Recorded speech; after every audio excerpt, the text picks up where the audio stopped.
The story starts in Soledad, California. Soledad is a Spanish word that translates into loneliness or solitude, one of the main themes of the novel.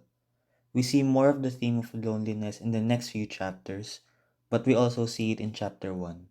For example, George and Lenny could be considered lonely because they don't have a place to call their own.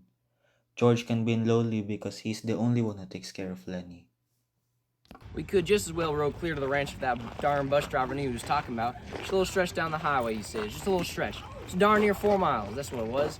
They want to stop at the ranch gate. That's what. Too gosh darn lazy to pull up. One reason too good to stop and Soledad and all. Just kicks it out and says just a little stretch down the road. But that was more than 4 miles and it was a hot day.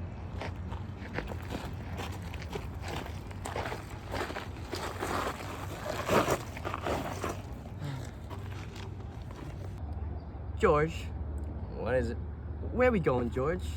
So you forgot again, did you? I gotta tell you again, do I? You're so stupid. I forgot, George. I tried not to, but I did. Okay, I'll tell you again. I ain't got nothing else to do. Might as well spend all my time telling you things and you forget them, and I'll tell you again. I tried and tried, but I didn't do no good. I remember about the rabbits, George. Who cares about them rabbits? All you can remember is them rabbits. Now you listen this time and remember so you don't get in no trouble. Remember we was sitting out in that gutter down on Howard Street and watching the blackboard? Why, sure, George.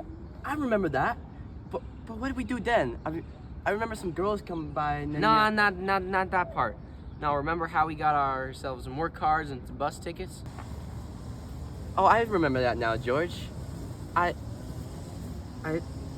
George, I think I lost mine. I don't have it.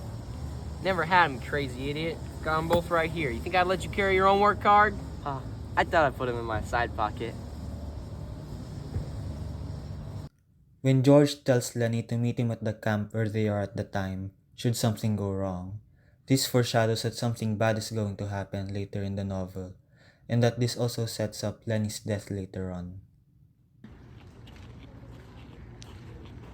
What you got in your pocket? There ain't a thing in my pocket, George. I know, you got it in your hand. What you got in your hand hiding it over there? Honest, George, I ain't got nothing. Come on, give it here. It's only a mouse, George.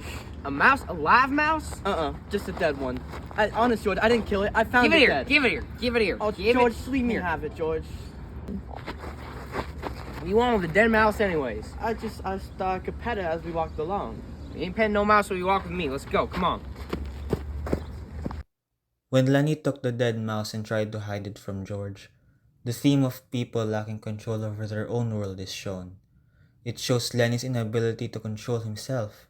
He has no control over his strength, and he accidentally kills and hurts the things he loves. The dead mouse also foreshadows the future deaths that await in the novel, with Curly's wife and with Lenny. Tell me, like you done before, Tell you about what? about the rabbits. You ain't gonna pull nothing over me. Oh, come on, George. Please, tell me. Guys like us that work on ranches are the loneliest guys in the world. They got no family, they don't belong to no place. They come to a ranch and work up a steak, and then they go into town and blow their steak. And the first thing you know, they're pounding their tail at another ranch.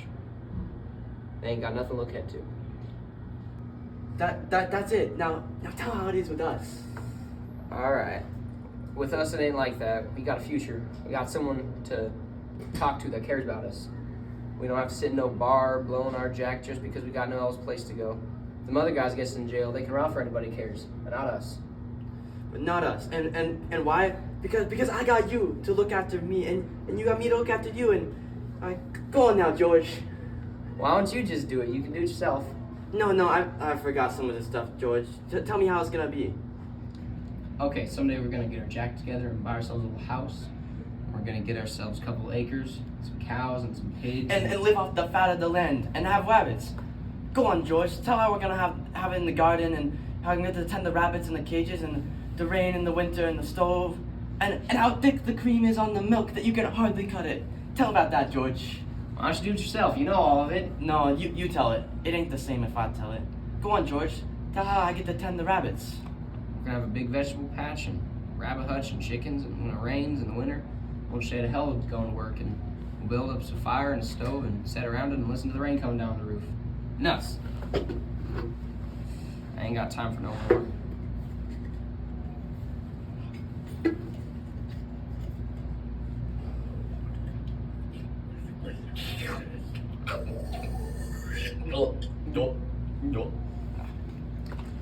what you gonna say when the boss asks you a question tomorrow? I ain't gonna say a word. That's a good boy, Lenny. It's fine. Maybe you're getting better. Maybe we can get a couple of acres and some rabbits so you can tend. Especially if you remember as good as that. The quote, "Because I got you to look after me and me to look after you," emphasizes George and Lenny's special symbiotic relationship. It emphasizes the theme of male friendship, where a guy needs somebody even in the society of independence. It also shows how that can be the key to overcoming loneliness and hardships.